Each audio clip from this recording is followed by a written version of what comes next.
Hi, my name is Rita Lind, and I am a pastry major here at the Culinary Institute at Nicholls State.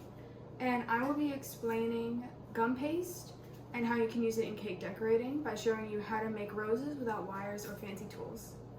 I understand that this is a very niche topic and that not a lot of people are going to know what I'm going on about, but I got interested in this whenever I just saw it on television and I wanted to try something new.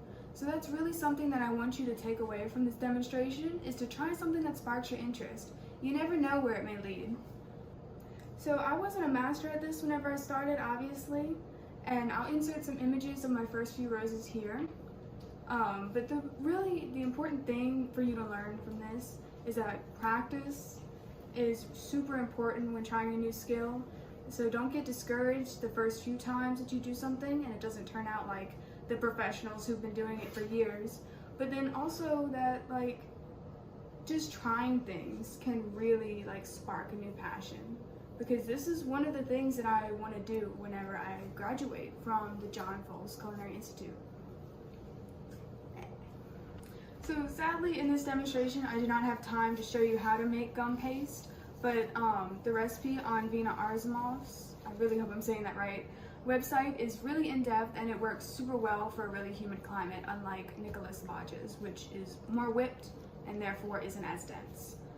So I only did a few changes to the recipe. I added strawberry extract in addition to the vanilla, because even though the flowers really aren't meant to be eaten, it can still affect the olfactory system and enhance the overall experience of the cake. And since the cake here, that you cannot see yet, is a strawberry cake, I think it would really bring out those flavors. And I did color it by adding the color to the egg whites instead of kneading it in afterwards.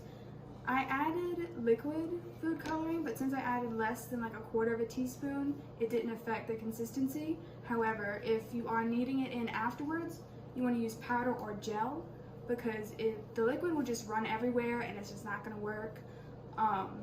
And you want to have gloves on, obviously, or else you're going to have colored hands. And also something to protect the surface that you're kneading on, but it should knead in pretty well. And gum paste is available pre-made, so you really don't have to worry about making it yourself. I like to do it because then I can kind of control the flavors better. Pre-made things usually just have kind of a chemically aftertaste, and I know they're not supposed to be eaten again, but there have been times my little cousin was very curious and did eat one, so I just like to do it. Alright, so the reason you want to use gum paste instead of fondant or modeling chocolate is because it has a greater elasticity than fondant, so you can get those really nice, super thin petals, and it also won't melt in your hands from all of the handling like modeling chocolate would. A super important thing you need to remember is to keep it wrapped up while you're working with it, because it will start to dry. It doesn't dry as quickly as fondant does, I've noticed, but it does dry pretty quick. So you want to keep that wrapped up. What you're going to do to start is just grab a little piece. That's actually kind of too big. You want to go smaller than what you would think, because the majority of the volume will be taken up by the petals. So you kind of make a little teardrop shape. It's very rough because of the gloves, but it is technically a ready to eat food, so you want to wear gloves. Then I just take this part of my index finger and kind of this part and sometimes the side of my thumb, and I pinch the edge so it gets super, super thin. It's almost see-through if you hold it up to the light. And then I take it and I twirl it so that if the middle of the flower is shown, it's not just a nub. It seems like it's part of the flower. And it just kind of helps to build that realistic look. So I don't like to use wires because I've had a tendency for them to fall off. So what I do is I just kind of separate the bud from a little stand and I can squish it on my work surface. Then you're gonna get another little piece. This is far too big for one of the interior flower petals. Kind of make a ball, and then I do the same thing, just turning it, trying to get it kind of as even as possible, but you really don't have to worry about inconsistencies because I feel like it just makes it look more realistic. But you use the same part of your fingers as before, and you just get it nice and thin. Then you take your little bud and you're gonna wrap it around. The interior petals are gonna be super, super closed. I like to get a good few layers of really closed interior petals, especially if I'm making a really big flower, so that it looks more natural than if I started to open it up too soon. So then you just kind of repeat that, get little pieces.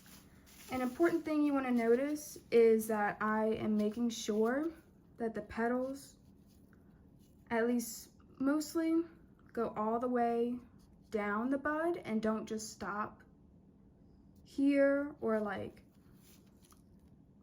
only have enough petal where it's necessary, because eventually your roses are going to kind of mushroom out and have a really thin bud still in the middle. Instead of like the nice rounded continuous shape that a rose has. It is very important to look at pictures of roses or whatever flower you want to make, because your brain tends to generalize shapes and it will make it very difficult to try and replicate the objects from your memory. So then you're just going to continue shaping it like this.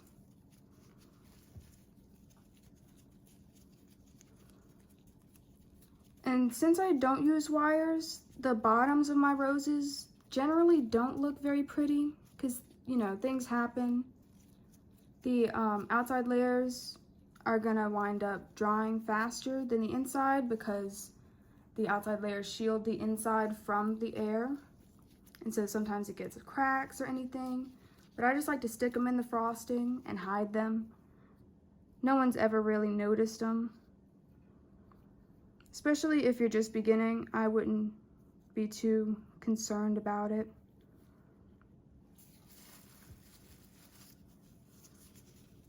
Wires are much easier if you're doing a lot of roses very quickly, but I really enjoy this process, so I like to just build it by hand. And with bigger petals that would be like made separately and attached with the wires, I typically just put them in a little bowl to dry from the beginning. I'll make several of them because typically the roses kind of have a mind of their own, so sometimes they won't cooperate after a certain size, or they develop a certain shape over making them. So I can never really judge how big or what shape to make the big petals that are going to be separate. So I just make a few of them on the side, and then I can pick the best ones that really fit the shape of the roses later. I just kind of stick them next to them in the frosting itself, and you really can't tell the difference if they're not attached. So then, see, we're kind of getting a little bit bigger. And I'm kind of opening this up a little bit more than what I kind of typically would do, because this petal is much bigger than the previous ones. But I think you can get the idea if it will focus. There we go. So that's kind of how you get it started.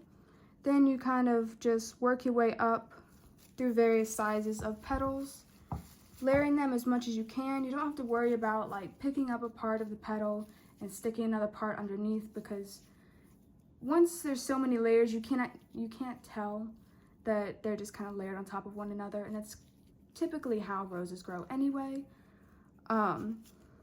So I'm just hand building these without like any cutters or anything, but you can use these silicone vein molds to give them more texture.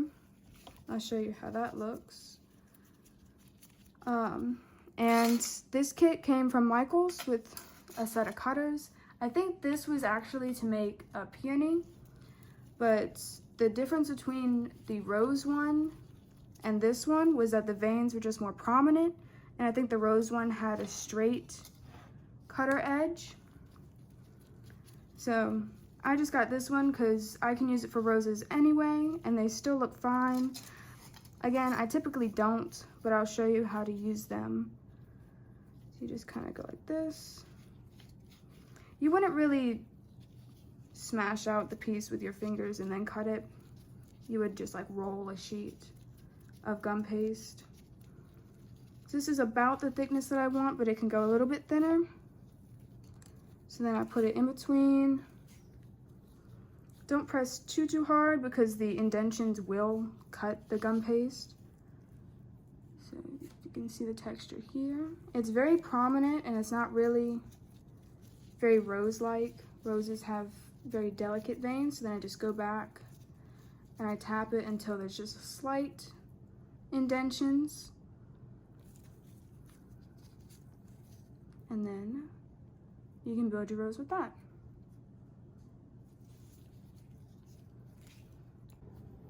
So these are some roses that I made earlier today. As you can see, they're nice and dry and they hold their shape very well.